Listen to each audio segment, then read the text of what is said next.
తమిళనాడు రాజకీయాల్లో big day. Vijay ప్రమాణ స్వీకారానికి line clear అవుతుందా లేదా అన్నది తేలబోయేది నేడే.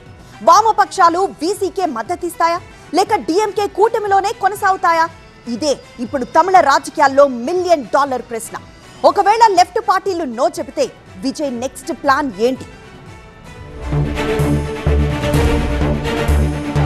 తమిళనాట గంట గంటకు రాజకీయాలు మారిపోతున్నాయి. 234 సీట్ల అసెంబ్లీలో టీవీకే 108 సీట్ల దగ్గరే ఆగిపోయింది. మెజార్టీకి దగ్గరగా వచ్చి ఆగిపోయింది. కానీ అధికారం దక్కాలంటే దగ్గరగా వచ్చామంటే సరిపోదు, చివరి గీత దాటాలి.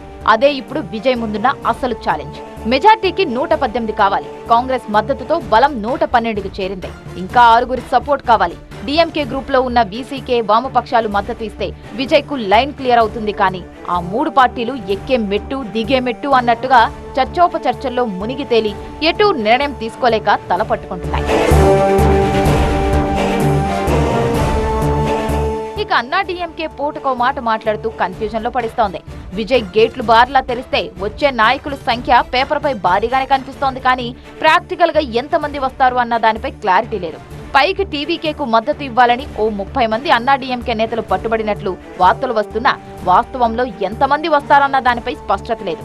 దీంతో విజయ్ ఆశలన్నీ డిఎంకే మిత్రపక్షాలైన వీసీకే, సిపిఐ, సిపిఎం పార్టీల మీదే ఉన్నాయి. ఈ 3 పార్టీల దగ్గర 6 సభ్యులున్నారు. వీరొస్తే మ్యాజిక్ ఫిగర్ టాస్క్ కంప్లీట్ అవుతుంది. రాజమార్గంలో లోక్ భవన్ కు వెళ్లి ప్రభుత్వం ఏర్పాటు చేసేందుకు వీలుంది.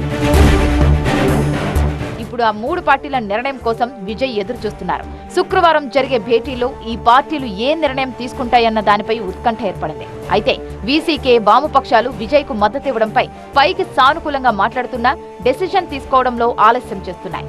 ఒకవేళ టీవీకే వైపు మళ్లితే డిఎంకేతో సంబంధాలు దెబ్బతింటాయి. ఇక్కడే ఆ 3 పార్టీలు పొలిటికల్ డైలమాలో పడిపోయాయి.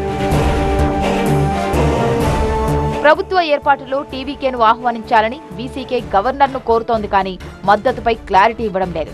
ఇప్పటికే మద్దతు అంశంపై డిఎంకే అధినేత స్టాలిన్తో సమావేశమై చర్చించారు. వీసీకే అధినేత తిరుమావళవన్ స్టాలిన్తో భేటీ అయ్యాక తన టోన్లో మార్పు స్పష్టంగా కనిపించింది. இடதுசாரி கட்சிகள் சிபிஐ, சிபிஎம் தலா 2 சட்டமன்ற உறுப்பினர்களை கொண்டிருக்கிற நிலையில் அவர்கள் மாநில குழுவிலே எடுக்கிற முடிவையும் அறிந்துதான் எங்கள் முடிவை நாங்கள் அறிவிக்க முடிவெடுத்திருக்கோம். அது இன்னும் ஒரு ஷேப்புக்கு வந்த மாதிரி தெரியல, ஒரு வடிவத்துக்கு வந்த மாதிரி தெரியல. அப்படி வந்தால் அப்போது எங்கள் நிலைப்பாட்டை சொல்லுவோம். స్టాలిన్ నిర్ణయమే తమ నిర్ణయమని బంతిని మళ్లీ డిఎంకే కోర్టులోనే వేస్తోంది వీసీకే. ఇటు లెఫ్ట్ పార్టీలు కూడా విజయ్ కు మద్దతు ఇచ్చేది లేదని మొదట ప్రకటించినా ఇప్పుడు సానుకూలంగా ఉన్నట్లు వార్తలు వస్తున్నాయి. మరోవైపు విజయ్ కూడా చాలా జాగ్రత్తగా అడుగులు వేస్తున్నారు. ఎందుకంటే ఆయనకు మరో ఆప్షన్ కూడా ఉంది. అదే అన్నా డిఎంకే. ఆ పార్టీలో అసంతృప్తి ఉన్న ప్రచారం బలంగా జరుగుతోంది. విజయ్ కోసం 30 మంది వరకు ఎమ్మెల్యేలు రావచ్చని ప్రచారం కూడా జరుగుతోంది. అయితే పార్టీలో చీలికలు తెచ్చి తను అధికారంలోకి రావాలని విజయ్ భావించడం లేదని టీవీకే వర్గాలు చెబుతున్నాయి. అలా చేస్తే తన ఇమేజ్ నైతికంగా డ్యామేజ్ అయ్యే ప్రమాదం ఉందని విజయ్ భావిస్తున్నట్లు తెలుస్తోంది.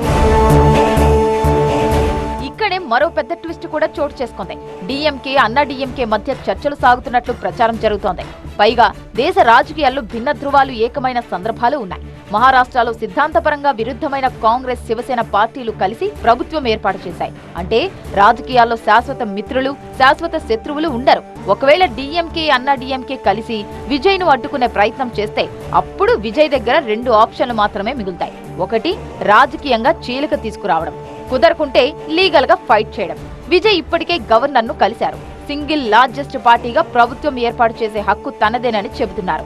ఒక్కవేళ గవర్నర్ వెంటనే ఆహ్వానించకపోతే కోర్టుకెళ్లే అవకాశాలు కూడా ఆలోచిస్తున్నట్టు తెలుస్తోంది. మరి చూడాలి ఏం జరుగుతుందోనని.